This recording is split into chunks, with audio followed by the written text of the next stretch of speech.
오늘 삼성전자가 생각보다 많이 빠졌습니다. 그런데 정말 이상한 점이 하나 있었어요. 회사가 자기 주식을 사기 시작한 날인데도 주가는 오히려 밀렸습니다. 분명 자사주 매입이 하락을 막아줄 것처럼 보였는데 장 안에서는 사겠다는 돈보다 당장 팔아야 했던 돈이 훨씬 강했어요. 도대체 그 매도가 어디에서 나왔고 내일까지 이어질 힘인지 시장 안쪽까지 같이 확인해 보겠습니다. 반갑습니다. 삼성전자 주주 여러분. 오늘 계좌를 열었다가 깜짝 놀라신 분들 많으셨을 겁니다. 역대 최대라는 말까지 나왔으니 적어도 버텨주겠지 싶었는데 시작부터 밀렸고요. 잠깐 살아나는가 싶으면 또 물량이 쏟아졌습니다. 오늘은 좋은 발표가 왜 강한 하락으로 바뀌었는지부터 알아보고요. 제가 내일 삼성전자를 어느 방향으로 보고 있는지도 분명하게 말씀드리겠습니다. 그리고 영상 마지막에는 수익 중인 분과 높은 가격에 물린 분, 비중이 큰 분이 내일 서로 무엇을 다르게 해야 하는지까지 정리해 드릴 테니까요. 끝까지 함께 해주시기 바랍니다. 먼저 오늘 움직임은 장이 열린 뒤 갑자기 만들어진 게 아닙니다. 금요일 정규장이 끝난 뒤 주주 환원 내용이 공개되자 먼저 움직일 수 있었던 자금은 삼성전자를 아래쪽으로 밀어놓았습니다. 주말 사이에도 전체 규모는 크지만 시장이 기대했던 내용까지 전부 확정된 것은 아니라는 평가가 나왔고요. 오늘 개인 투자자들이 화면을 켰을 때는 이미 첫 번째 가격 판단이 끝난 뒤였던 겁니다. 뉴스 제목은 역대 최대였지만 빠른 돈은 제목보다 먼저 그 안에 비어있는 부분을 찾아냈어요. 여기서 많이들 이런 생각을 하셨을 겁니다. 아무리 기대에 조금 못 미쳤다고 해도 이렇게 큰 주주 환원을 발표했는데 주가가 이 정도로 빠지는 게 말이 되느냐는 거죠. 그런데 시장은 발표가 좋은지 나쁜지만 보지 않습니다. 발표 전에 사람들이 어디까지 기대했는지, 실제 내용이 그 기대보다 얼마나 더 좋아졌는지를 따져요. 좋은 발표였던 건 맞습니다. 다만 이미 크게 올라온 주가를 한 번 더 끌어올릴 만큼 새로웠느냐는 전혀 다른 문제였습니다. 삼성전자가 내놓은 주주 환원 계획에는 현금 배당이 들어있고 앞으로 자사주를 사서 없애는 방안도 포함될 수 있습니다. 하지만 시장이 당장 듣고 싶었던 답은 따로 있었어요. 실제로 얼마가 현금으로 돌아오는지, 얼마나 많은 주식을 없앨지, 그리고 그 결정이 언제 확정되는지가 궁금했던 겁니다. 그런데 배당의 구체적인 내용은 뒤에 열릴 이사회로 넘어갔고요. 남은 돈을 어떤 방식으로 돌려줄지도 내년 초에 다시 결정하기로 했습니다. 전체 계획은 컸지만 당장 계산할 수 있는 주주의 몫은 아직 선명하지 않았던 거예요. 오늘 시장이 더 예민하게 본 건 자사주 매입의 성격이었습니다. 자사주를 사서 소각하면 그 주식은 아예 없어집니다. 회사가 벌어들인 이익을 나눠 가질 주식 수가 줄어드니 남아있는 주주의 몫은 그만큼 커져요. 그런데 이번에 바로 시작된 매입은 임직원 주식 보상에 쓰기 위한 물량입니다. 사들이는 동안에는 시장의 물량을 받아주는 힘이 생기지만 소각처럼 주식 수가 영구히 줄어드는 건 아니에요. 나중에 보상으로 지급되면 다시 유통될 수 있기 때문에 큰 돈은 소감용 자사주와 같은 값을 주지 않았습니다. 기사에서는 모두 자사주 매입이라고 부르지만 시장 안에서는 이렇게 나눠서 봅니다. 현금 배당은 주주의 계좌로 직접 들어오는 돈이고요. 소각은 주식 수를 줄여 남은 주식의 가치를 높입니다. 임직원 보상용 매입은 당장 매수세를 만들 수 있지만 주식 수를 영구히 줄이는 효과는 제한돼요. 개인 투자자는 전체 금액을 보고 강한 호재라고 받아들였고 발표를 기다리며 먼저 들어온 자금은 새롭게 더 좋아진 부분이 기대보다 적다고 판단했습니다. 같은 발표를 보고도 주문이 정반대로 나온 이유가 여기에 있습니다. 그럼 회사가 직접 주식을 사는데 왜 하락을 막지 못했을까요? 자사주 매입은 정해진 기간 동안 나눠서 진행됩니다. 하루에 주문할 수 있는 물량에도 한도가 있고 시장에 나오는 모든 매물을 무조건 받아내는 방식도 아니에요. 그런데 발표를 기다리며 미리 들어왔던 자금과 손실을 제한하려는 주문은 같은 시간에 한꺼번에 쏟아질 수 있습니다. 회사 매수는 앞으로 주가를 받쳐주는 힘이 될 수 있어요. 다만 오늘처럼 팔아야 하는 물량이 한꺼번에 몰린 날에는 낙폭을 줄일 뿐 방향까지 혼자 돌리기는 어려웠던 겁니다. 오늘 매도를 더 거칠게 만든 두 번째 힘은 외국인의 선물과 프로그램이었습니다. 외국인이 한국 시장의 위험을 줄이려고 선물을 먼저 팔면 현물 시장에서는 지수에 들어있는 종목을 바구니째 덜어내는 주문이 따라붙습니다. 이 주문은 삼성전자의 주주 환원이 좋은지 나쁜지 일일이 따지지 않아요. 지수에서 차지하는 비중에 맞춰 기계적으로 물량을 줄입니다. 삼성전자의 비중이 워낙 크다 보니 선물에서 시작된 매도가 현물 삼성전자에 강하게 꽂힌 겁니다. 쉽게 말씀드리면 누군가는 발표 내용이 기대에 못 미쳤다고 삼성전자를 팔았습니다. 또 다른 돈은 삼성전자라는 회사가 싫어서가 아니라 한국 시장 전체의 위험을 줄이려고 팔았어요. 이 두 매도가 한꺼번에 겹치면서 삼성전자가 밀렸고 삼성전자가 밀리니 지수도 약해졌습니다. 지수가 약해지자 선물 매도가 더 늘고 그 주문이 다시 삼성전자로 돌아왔고요. 처음에는 종목 하나의 실망으로 시작했지만 시간이 지나면서 시장 전체의 기계적인 매도로 번진 겁니다. 개인 매수가 많이 들어왔다는 사실만으로 바닥이라고 말하기 어려운 이유도 같습니다. 많이 떨어진 삼성전자를 개인이 받아낸 건 맞습니다.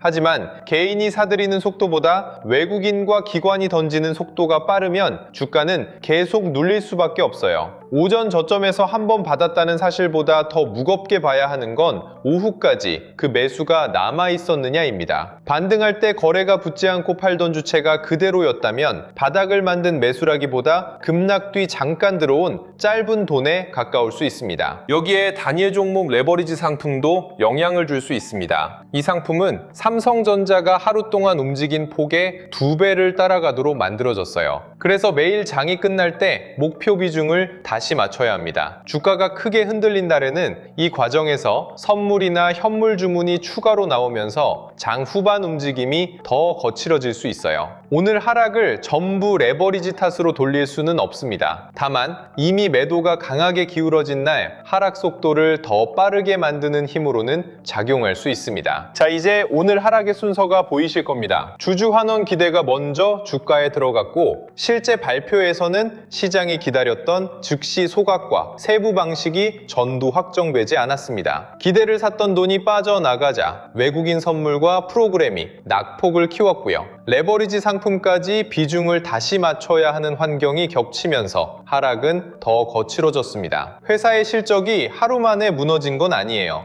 오늘은 기업의 가치가 갑자기 사라진 날이라기보다 기대와 수급이 한꺼번에 정리된 날에 더 가깝습니다. 그렇다면 내일은 어떻게 될까요? 제 생각부터 분명하게 말씀드리겠습니다. 저는 내일 삼성전자가 장 초반 남은 매물을 한 번 더 소화한 뒤 반등한다고 봅니다. 오늘 하락에는 회사 자체의 문제가 아니라 발표를 기다렸던 단기 자금의 이탈과 시장 전체의 기계적인 매도가 크게 섞였습니다. 이런 매도는 하루 동안 강하게 쏟아지고 나면 다음날 속도가 둔해지는 경우가 많고요. 오늘부터 시작된 회사의 자사주 매입도 아래쪽에서는 물량을 받아주는 힘으로 남게 됩니다. 그래서 내일 아침 조금 더 밀린다고 바로 겁먹을 필요는 없습니다. 제가 보는 답은 오늘 저점 부근에서 나옵니다. 그 근처에서 외국인과 프로그램의 매도가 줄어들면 삼성전자는 오전 매물을 받아낸 뒤 다시 올라올 힘이 생겨요. 주가가 먼저 크게 뛰지 않아도 괜찮습니다. 아래에서 던지는 물량이 줄고 올라올 때 거래가 붙고 그 가격을 오후까지 지키면 됩니다. 내일은 급등이 먼저가 아니라 매도 중단이 먼저예요. 그 순서가 나오면 저는 반등을 이어가는 쪽으로 보겠습니다. 다른 경우는 간단하게만 말씀드릴게요.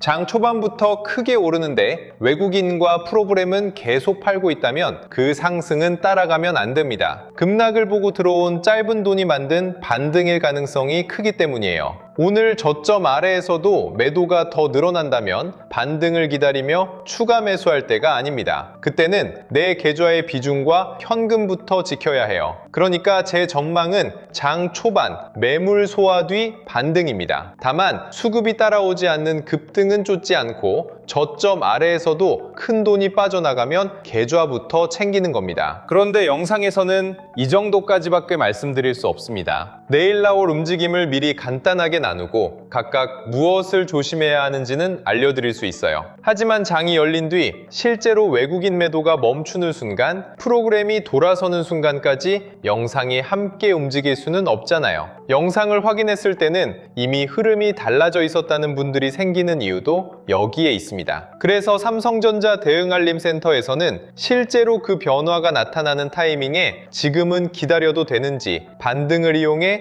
비중을 챙겨야 하는지, 신규 매수를 멈춰야 하는지를 더 자세히 안내드리겠습니다. 이용 방법은 뒤에서 다시 말씀드릴게요. 자, 그러면 지금부터는 내 계좌에 맞춰보겠습니다. 낮은 가격에서 사서 아직 수익이 남아있는 분들은 내일 반등이 나온다고 목표를 다시 높이지 마세요. 계좌에 플러스가 찍혀도 언제 챙겨야 할지 모르면 다음날 다시 밀려서 팔기 어려워질 때가 있습니다. 오늘 저점을 지키고 큰 돈이 돌아오면 일부는 계속 가져갈 수 있어요. 하지만 저점을 깨는데도 매도가 줄지 않는다면 내가 지킬 수익이 얼마인지는 미리 정해두셔야 합니다. 높은 가격에 물려 계신 분들은 내일 하루 만에 본전을 찾으려고 하지 않으셔도 괜찮습니다. 급락 뒤 반등에는 오늘 빠져나오지 못했던 매물이 여러 번 섞여 나옵니다. 잠깐 올라왔다고 이제 내 매수가까지 곧 가겠지 하고 기대부터 키우면 다시 밀릴 때 손이 더 안 나가요. 본전은 내 계좌의 사정이고 시장은 그 가격을 모릅니다. 내 매수가만 바라보지 말고 오늘 빠져나간 큰 돈이 실제로 돌아오는지를 먼저 보세요. 그래야 계속 기다릴지 반등을 이용할지 판단할 수 있습니다. 삼성전자 비중이 너무 큰 분들은 내일 방향을 맞추는 것보다 계좌가 버틸 수 있는지부터 보셔야 합니다. 비중이 작으면 한 번 더 흔들려도 기다릴 수 있지만 계좌 대부분이 한 종목에 몰려 있으면 작은 변동에도 마음이 급해져요. 그러면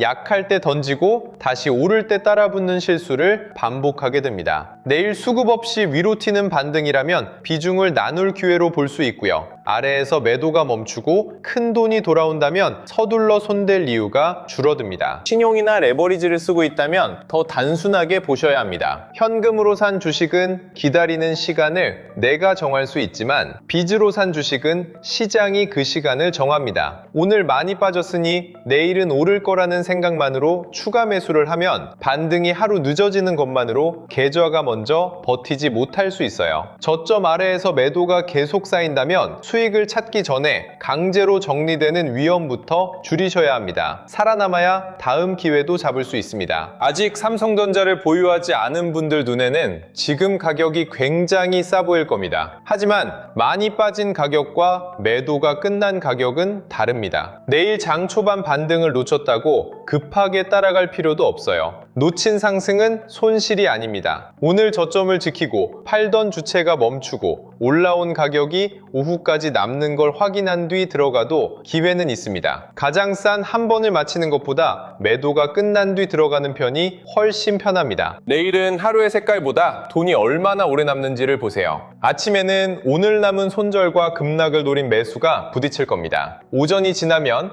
외국인 현물과 프로그램 중 어느 쪽이 힘을 얻었는지가 드러나고요. 오후에는 반등을 만든 돈이 수익만 챙기고 빠지는지 종가까지 남아있는지가 결정됩니다. 아침에 빨간불이 떴다는 사실보다 종가에도 그 반등이 남아있는지가 내일의 진짜 답입니다. 주식이 어려운 건 정보가 부족해서만이 아닙니다. 오늘 저점이 어디였는지, 외국인이 팔았는지, 주주환원 뉴스가 나왔는지는 대부분 알고 있어요. 그런데 그 정보가 내 계좌에서 기다리라는 뜻인지, 비중을 줄이라는 뜻인지 연결하기가 어렵습니다. 돈 버는 타이밍은 저점과 고점을 정확하게 맞추는 게 아니에요. 빠져나가던 돈이 멈추는 순간과 들어오던 돈이 다시 나가는 순간을 남들보다 늦지 않게 아는 겁니다. 특히 본업 때문에 장을 계속 볼 수 없는 분들은 오늘 같은 날 더 답답하실 거예요. 잠깐 일을 하고 돌아왔더니 수익이 사라져 있고 팔아야 하나 고민하는 사이 다시 반등하면 손이 멈춥니다. 그러다 결국 아무것도 하지 못한 채 종가를 맞게 되죠. 이게 내가 주식 초보자라서 생기는 일만은 아닙니다. 가격과 수급이 너무 빠르게 바뀌는데 혼자 모든 숫자를 계속 보고 판단하기 어렵기 때문에 생기는 일이에요. 제 전망이 맞더라도 실제 수익은 대응하는 사람의 계좌에 남습니다. 그래서 이런 장에서는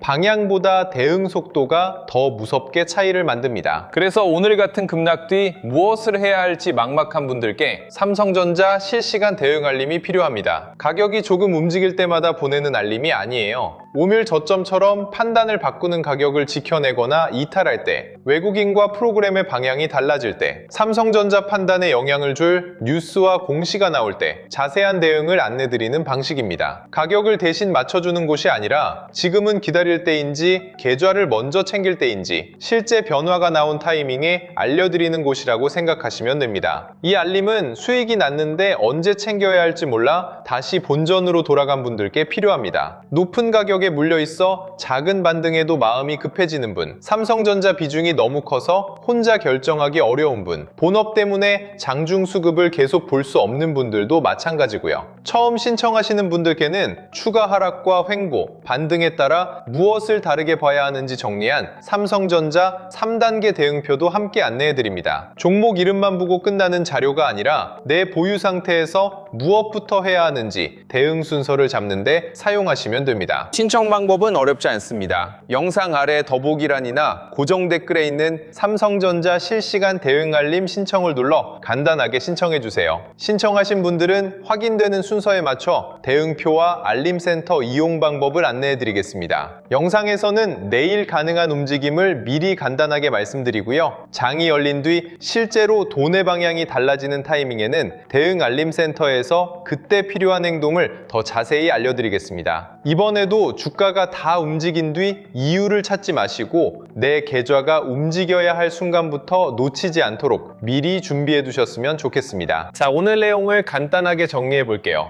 오늘 삼성전자가 크게 밀린 건 회사의 실적이 갑자기 나빠졌기 때문이 아닙니다. 주주 환원 기대가 먼저 주가에 들어갔지만 실제 발표에서는 시장이 기다렸던 즉시 소각과 세부 방식이 전부 확정되지 않았어요. 기대를 샀던 돈이 빠져나간 자리에 외국인 선물과 프로그램 매도까지 붙었고 레버리지 상품의 비중 조정이 영향을 줄 수 있는 환경까지 겹치면서 하락이 더 거칠어졌습니다. 저는 내일 장 초반 매물을 한 번 더 소화한 뒤 삼성전자가 반등한다고 봅니다. 그러니까 아침에 조금 더 밀린다고 바로 던지지 마세요. 오늘 저점 부근에서 외국인과 프로그램 매도가 줄어드는지부터 보시면 됩니다. 그 돈이 멈추면 반등을 기다리고요. 장 초반 크게 올라도 수급이 따라오지 않으면 쫓아가지 마세요. 저점 아래에서도 큰 돈이 계속 빠져나갈 때만 추가 매수를 멈추고 비중과 현금을 먼저 챙기시면 됩니다. 오늘 같은 날 계절에 보면 마음이 급해지는 게 당연합니다. 좋은 발표가 나왔는데도 떨어지면 내가 모르는 압재가 있는 것 같고 지금 팔면 바로 오를 것 같아서 아무것도 못하게 되잖아요. 하지만 내일 우리가 해야 할 일은 모든 움직임을 마치는 게 아닙니다. 제가 보는 반등이 실제로 시작되는 순간을 확인하고 그때 내 계좌 상태에 맞춰 움직이는 겁니다. 미리 방향을 알고도 타이밍을 놓쳐 다시 후회하지 않도록 오늘부터 대응 순서를 정해두셨으면 좋겠습니다. 오늘도 끝까지 함께 해주셔서 감사합니다. 편안한 저녁 보내시고요. 내일 장에서도 흔들리지 않도록 같이 잘 준비해 보겠습니다.